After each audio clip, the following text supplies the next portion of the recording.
Alright, well, I am sorry, but this is a stacks deck. I don't like stacks, I don't like playing stacks, I don't like playing against stacks, but in the spirit of being Pauper Commander month, I decided I would bite my ego, I'd bite my tongue on my things I don't like about stacks, and make a stacks deck for those who do like those playstyles. And here we have Stacks It Up, run by our Underworld Coinsmith, has our commander, which whenever an enchantment enters the battlefield, you gain 1 life. And then you can pay a white and a black to pay a life to make everyone get burned for 1 life. So the goal of this deck is pretty much prevent a bunch of damage, prevent people from playing the game, to gain life and burn life at the same time. So we're beginning gaining a bunch of life to burn with our life later doing people's end steps when we have a lot of mana up, as well as just by playing our deck normally. So the land is a pretty basic assortment. We're playing like all the things that can tap for 2 colors, and we're playing the new panel lands because these are the ones that gain a life, and these ones that can search out either a plains or a swamp because those are the only ones you can actually search for. We're playing it just for the life gain, and even then having a fetch land's not the worst thing in the world. We're also playing lands that gain life when they enter the field, like the Cabrera Crossroads. Even though they enter tapped, life gain is still worth it. Since best, namely in this deck where we want to be living as long as possible so we can grind out games. Okay, so let's go ahead. We only have 1 life gain payoff because there's not many effects in the Pauper Commander that will trigger when you gain life. Celestial's Unicorn is one of the only ones, just when you gain life it gets a 1/1 counter, so it can grow really big because we can gain life very easily in this deck. Also playing Crypt Rats, of course, because we're in black, so we kind of have to be. It's a board wipe, it's a game closer, one of the best cards in the format. We have 2 in payoffs for enchantments, so things that award us for playing so many enchantments. We have Dreadbringer Lampads, which whenever one ETBs, target creature gains Intimidate till end of turn, which pretty much makes it so they can't be blocked except by artifact and or black creatures for this card in particular. As well as Grim Guardian, which I have 1 ETBs, just each opponent gets burned for 1, and since we are playing so many enchantments, and essentially this is kind of a burn deck, a slow, grindy burn deck, this effect is very powerful. We're playing pretty much removal, but pretty much only the ones that are on enchantments, because we want to be playing enchantments. That's our main goal of this deck, is by triggering our constellation triggers. We have Citizen's Arrest, which exile a creature till it leaves the battlefield. Face Feathers pretty much makes it so the enchant ability can't attack or block, and we're mostly playing it because it gains 4 life. Isolation Throne just exiles a target creature or enchantment until it leaves the battlefield, same with Journey to Nowhere, except it only targets the creature. Oblivion Ring, the same thing. Obulette pretty much makes the creature phase out while it's on the battlefield, which is very good because it doesn't mean it's removed from the battlefield, so if you phase out a commander, it just doesn't go back to the command zone. It's essentially out of the game until Obulette leaves the battlefield. Seal of Cleansing just destroys a target artifact or enchantment if we ever need to remove one for whatever reason, and Seal of Doom just destroys a creature whenever, a non-black creature, when we sacrifice it. And then because we're playing so many enchantments, we just have some that just kind of give us value, so that's why we're playing Omen of the Dead, just pretty much returns a creature, so if we lose like one of our Grim Guardians or a Dreadbringer Lampad, you can bring it back. Omen of the Song just gives us 2/2 tokens, and we also gain 2 life. Also, they can be both of these can be sacrificed to scry 2, which is not the worst thing in the world. Scion of Harvester pretty much makes it so when we draw, we look at the top 2, and one goes in the graveyard and one goes back on the library. So we pretty much essentially surveil 2, but we have to discard one of them. And then Spirited Companion, just the enchantment creature that ETBs, we draw a card for 2 mana, not bad, and we get a block on it for our troubles. Going over the mana rocks, they're all pretty basic. Arcane Signet, the Ornament, the Diamonds, just kind of, we want ways to have a lot of mana, so we have mana to dump into our commander to do a bunch of burn damage. That's why we're playing so many mana rocks, especially this one too, I can't pretend I know how to pronounce that, the Chalice. It gains its life when it ETBs, and it makes someone lose a life, which is good. And the Pristine Talisman, we tap to add a mana, and we gain a life to kind of keep the life gain going. And we're playing a lot of cards that gain life as well as burn for life, so like Arms of the Vein would make someone lose 3 and we gain 3. Arrogant Outlaw, when it ETBs, if an opponent lost life, each opponent loses 2 and we gain 2. Blood Tide makes every opponent lose 3 and we gain life equal, so since we're playing mostly with 3 people, sometimes if not more, we're getting at least 9 life out of this while burning everyone for 3. Very nice, very powerful. Creeping Bloodsucker, pretty much at the beginning of your upkeep, it deals 1 damage to every opponent, and we gain life for each damage, so since we're playing with 3 other people, we're gaining 3 life while everyone's getting pinged for 1.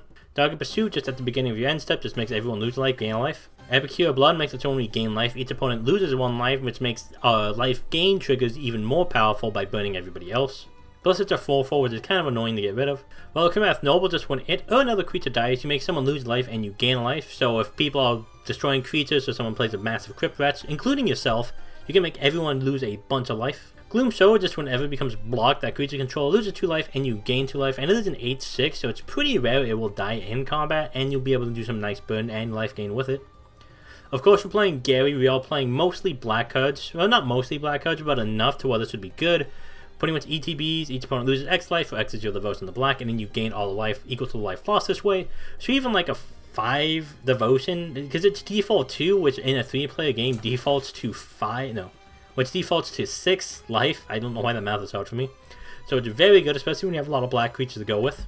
Ilgon Inheritance is at the beginning of your upkeep. It deals 1 damage to each opponent and you gain 1 life. Plus we can always sacrifice to deal 4 damage to any opponent and gain full life as a closer. Running Bright Priest is another way to pay off our life gain, because every time we gain life it burns everyone for 1. Okiba Reckoning Raid is just make everyone lose 1 life, gain 1 life. The backside's pretty irrelevant. It's a 2/2 menace, which isn't the worst thing in the world, but the effect's pretty irrelevant because we're not playing any vehicles. Parasitic Impetus enchants creature, gets +2/+2 and it's goaded.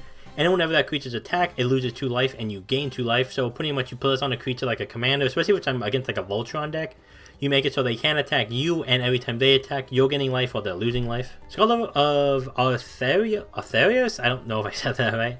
You can pay 2 on a block to make each opponent lose 1 life, and then you gain life equal to life lost this way. So we pretty much burn everyone for 1 in a 3-player game, or a 4-player game rather. You get 3 life for this because 3 people got burned.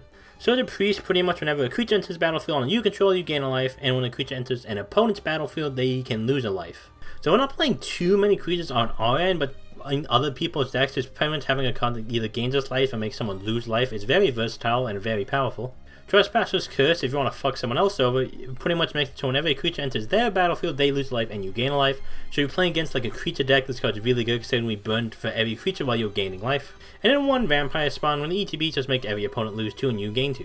And then we have some life gain cards that just straight up give us life, like a Johnny's Mantra, just an enchantment that when our upkeep starts, we can gain a life. It's optional, which I don't know if you'd ever want it to be optional, but I think that's something. Apothecary Initiate, whenever a player plays a white spell, we can pay 1 and gain a life. We're playing a decent chunk of white spells, especially with all these circular protections, which we'll get to in a little bit. So it's definitely nice to have. Death Greeter, which pretty much makes it so whenever another creature dies, you gain a life. Golden Tail Disciple, just a 2/3 lifelink, just a blocker that's also an enchantment creature. Chaotic Gargoyle, which technically isn't released at the time of recording this video because it's in Dominaria United, but it's a common rather in Dominaria United, which whenever it deals damage you gain that much life, and it's a 3/3 flyer with first strike, so it's not too uncommon to be able to accomplish that goal. Laguna Ban Elder, which when it enters the battlefield, if you control enchantment, which half our deck is enchantment, we gain a life. Oh, we gain 3 life, excuse me. Leading an Elder makes it so whenever an artifact comes into play, you may gain life. We're playing a decent bit of Mana Rocks, and the other people playing Mana Rocks, or even if playing an artifact deck, makes this card very good because you're just gaining a bunch of life just for playing the game. Pride Guardian, an 0/3 defender, just when it blocks you gain 3 life, so you can block like a chump blocker that you know will not be able to kill it. To just gain 3 life pretty much free, so it's going to prevent some early game blocks attacks going into you. Soul Warden just makes it so whenever a creature enters the battlefield, you gain a life, which is very good. Same with Soul's Attendant, which is pretty much the exact same thing. And a Student of Odratai, which pretty much whenever you cast a non-creature spell, since you're playing so many enchantments, we have a pretty decent selection of them, we gain 2 life. And then we have some prevention spells. We're not playing like all of them we can be. We're playing all the circle protection, but there's another series, a cycle that I forget the name of that pretty much do exactly what they do. But let's not worry about that, let's worry about the ones we are playing. We got Arms, which we pay mana, remove top card from a library to prevent 1 damage to any creature, so we can use to save creatures if we're doing combat. And it only costs 1 mana, so if we do really want a creature to stay on the battlefield, especially with the Pride Guardian that have us gain life, way to kind of make sure it stays alive. Now we're playing all the circular protections, 1 for each color, which when you pay 1 mana to prevent all damage that would be dealt to you of a creature of that color. I think it's just a source of that color actually. So it kind of helps us to be protected in combat as well as any wacky burn spells that may be around. We have Gosmire's Change, which pretty much we return it to our hand to make an unblocked creature deal no combat damage this turn, so it pretty much just shuts down the combat. And we have 1 Protective Shield, which pretty much we pay 1 and pay a life to prevent all damage that would be dealt to us of the color we use to spend that, which is why we're playing so many Mana Rocks that can tap for any color to make sure we can pretty much protect ourselves from any color. And then 1 Righteous Order, where we pay 1 white to pay 2 life and prevent all damage from us from any one source, and we can do this multiple times a turn to pretty much shut down combat by paying 2 life, and since we're gaining so much life, it's not too big of an issue. And then we do have 1 Pestilence, which pretty much you can pay a black to do 1 damage to each creature and each player. But if there's no creatures in play, it gets sacrificed. But there's almost always going to be creatures in play, especially in Pauper Commander, there's not really field wipes going on. So it's pretty much a way to kind of have a consistent burn engine going. And that is the deck, kind of like a life gain burn stacks deck. using Orlov and a Cycle of Protection. Hopefully you guys enjoy it. I'm sorry if you don't. I definitely don't like stacks, but I can't be biased. I gotta show off every kind of thing that can be done in the format, and stacks is a part of that. If you like stacks though, you power to you. I have no issue with that. Enjoy playing.